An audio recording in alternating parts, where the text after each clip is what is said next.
Welcome to the show. I am Ryan Gentile, and this is the Real Sports Rundown, where we got lots to talk about. We got the U.S. Open, we got steroids, and baseball news, because that's the only thing going on right now in sports. We're going to kick it off, though, with Sammy Sosa name being linked to that 2003 anonymous drug testing back in 2003. His name came out that he took steroids back at that time, so now it's him and A-Rod on that list of like 100-plus players. And so now is Sammy Sosa going to the Hall of Fame? I believe he won't be going there now that his name has officially been leaked on that report. Now, in my opinion, whoever's holding this like leaked information, they're just going to leak out one name at a time as they tend to retire, like maybe future Hall of Famers, maybe on the cusp of the Hall of Fame. And if that's the case, we're going to be hearing about these names for the next 10 to 15 years. Baseball does not want that. They're trying not to live in the past anymore. Baseball needs to move on. They need to either release all the names all at once to get it over with. You know, like you do with the Band-Aid, you kind of slowly rip it off, you know, and it just hurts one by one. One quick motion, and you're good to go right there. Get it out of the way, and you don't have to deal with it anymore. You get these names off the record book. So baseball, release all the names, or burn them all. Find out who's leaking it, because if you really care that much who's leaking these names, you would do something about it. And, I mean, really, baseball, you've done such a great job. I mean, right now, the only big name that has been linked to steroids or any kind of steroid use has been Manny Ramirez, which is a completely different topic that I'll need a lot more time to talk about. So, Sammy Sosa, you're not going to the Hall of Fame. Major League Baseball, either burn all the names that you know that were positive in 2003, or release them all. Do one or the other. Stop pussyfooting around, okay? Also, we're going to switch it over to golf real quick. The U.S. Open has its winner, Lucas Glover, won the 109th U.S. Open. Phil Mickelson, if I can say his name correctly, finished in second. He had a nice little surge there, but faltered toward the end, and everybody was rooting for Phil Mickelson, and we all know his wife was diagnosed with cancer about 2 or 3 weeks ago. This will be his last event, I think, for a while. He's going to be spending time with her, so kudos to Phil, man, to stick it through, to be able to play and still be reminded every day by everybody. Not in a bad way. Everybody's just saying, look, man, we're here for you, our prayers are with you, which they are, because, I mean, cancer is a scary thing. I've had a few friends go to cancer. I've had friends' parents lose it to cancer as well. It's a very scary thing. But hearts and, you know, our hearts and thoughts and wishes, prayers, everything go out to Phil Mickelson and his family. Hopefully his wife recovers and they will be just fine. Glover, though, moves to 18th. We're moving back to Lucas Glover, who actually won the U.S. Open. He moves to 18th in the rankings after being ranked 71st, and he's the 4th lowest ranked player to ever win the U.S. Open. So who would have thought that, right? So now we're going to move it back to baseball, and Tony LaRussa won his 2,500th game over this past week, and that's a big accomplishment. That's third all-time right now in the major leagues.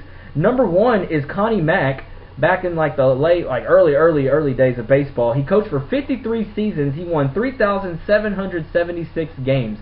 And I heard something on SportsCenter saying if Tony LaRussa wants to catch him, he's going to have to average 94 wins over the next 14 seasons to even come close to that remark. So Tony LaRussa, one of the greatest managers of all time. And actually there was a poll stating like who is the greatest manager of the ESPN era, the last 20 years of them covering baseball. They had Bobby Cox, Joe Torre, Tony LaRussa. That's a very hard list to choose from. I mean, you have Bobby Cox, who won 14 consecutive division titles, has 1 World Series in that span. Tony LaRussa has 2 World Series, 1 from the American League, 1 from the National League. He won with the Athletics, he won with the Cardinals, and he's third all-time on the wins list. And then you got Joe Torre, who has not missed the playoffs since he became the manager of the Yankees in 1996. Okay, and he has 4 World Series. I mean, all these division titles. I mean, Joe Torre, you measure greatness by championships the majority of the time. And especially with managers, you look on how if they won championships. And right now, I would have to put my list as Joe Torre number 1, Tony LaRussa number 2, and Bobby Cox number 3. I mean, yes, he won 14 consecutive division titles, but only 1 World Series. I mean, that's not going to cut it for me. You got Joe Torre, who's won all these championships and won all these games. I think he's ranked 5th all time on the wins list too. So, Joe Torre, you're the number 1 coach right now in the last 20 years that ESPN's been covering baseball, so that's just what I believe right there. Now, also coming up this week, we have the NBA Draft, which will be coming up tomorrow, or Thursday, you know, the 24th. And there's a lot of players that you need to be looking out for, okay? Like, everybody knows Blake Griffin's going to the Clippers, number 1, but who's going after that? You got Hasheem Thabeet, you got Brandon Jennings, this kid from Italy, Johnny Flynn from Syracuse, You have Ty Lawson, Wayne Ellington, Tyler Hansbrough, all from North Carolina. Stephen Curry from Davidson. DeJuan Blair from Pitt, who's a big guy. I mean, it's hard to determine who's going to be great and who's not going to be great. Blake Griffin, he could be great, but going to the Clippers, we don't know that. But you put him with Baron Davis, that's going to help him out. Hasheem Thabeet, I mean, he doesn't have the mistakes that you normally see in a center, but that's the problem. He's not progressed enough to make it in the NBA right now. It's going to take him a few years. You can't expect him to do anything significant with that. My sleeper in this draft, now, yes, I'm a huge Tar Heels fan, but it's going to be Tyler Hansbrough. A lot of people think he's not NBA ready. He's not going to be a superstar like he was in college, but I think he will contribute enough to help any team win. I would love to see him on the Houston Rockets. I think that would be awesome, but that's not going to happen since we don't have a first-round pick.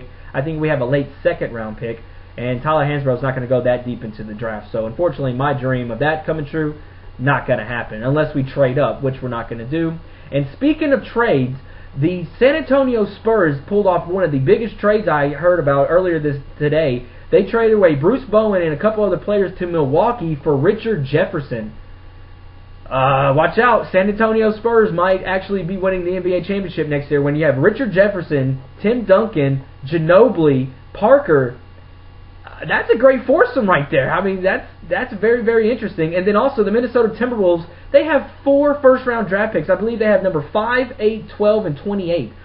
All in the first round. And supposedly the rumor is they're trying to trade for that number 2 pick, trying to get Ricky Rubio from Italy, who they say could be the next Pete Maravich in the NBA, and he's only 18 years old. So we'll have to wait and see how that goes. It's going to be very interesting. I haven't been excited about the draft in a while. I'm kind of excited about this draft. Played a lot of attention to college basketball this year, so we'll have to wait and see how that goes. And quick Astros news. I haven't talked about my Astros in a while, but one thing I do have to point out as the bright spot is Micheal Bourn, the complete turnaround from last year. Last year, this is what he was doing last year. He was hitting .229 at the end of the year, a .288 on-base percentage, only had 37 walks, and he had 111 strikeouts, okay? This year, right now, batting .300, .378 on-base percentage, has scored 41 runs. He has 53 walks, 19 RBIs, and 24 stolen bases to lead the National League. And now he still has 56 strikeouts, but, I mean, that's a complete turnaround. The strikeouts don't bother me. He's getting on base. He's stealing bases. He's becoming the player that we thought he could have been last year. I think he was nervous. Now he's a lot more comfortable, and now he is good to go. So congratulations, Micheal Bourn. Keep it up. Keep my Astros in it. Watch out. The second half hunt is coming. All right. It's that time of the show again. It is time for Quick Hits. Show the logo. All right, the Quick Hits. Running through these real quickly. The Florida Marlins are one of the only teams right now that I can even think of that lead the league in strikeouts in both categories. They lead in pitching. They strike out everybody. And then their hitters, they strike out all the time. What's up with that? You don't see that too often. The Los Angeles Dodgers, without Manny Ramirez, are still the best team in baseball. They cannot lose. They are 16-7 in one-run games. That's a Major League best.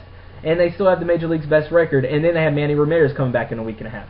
Colorado, who would have thought this? They've won like 16 of their last 17 games under new coach Jim Tracy right now.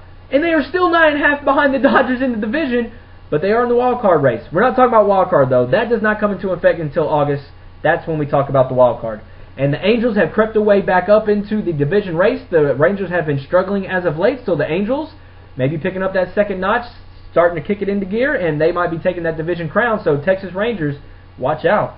And then, of course, the Tampa Bay Rays right now leading the major leagues with 110 stolen bases. Well, that's going to do it for this week's show. Hope everybody has a great day, has a great weekend. Time for me to go watch the new Transformers movie because, hey, what can I say? I'm an 80s kid, and I love the Transformers. Hope everybody has a great day. This has been the Real Sports Rundown. I am Ryan Gentile. Everybody have a good one, and we'll see you guys next week.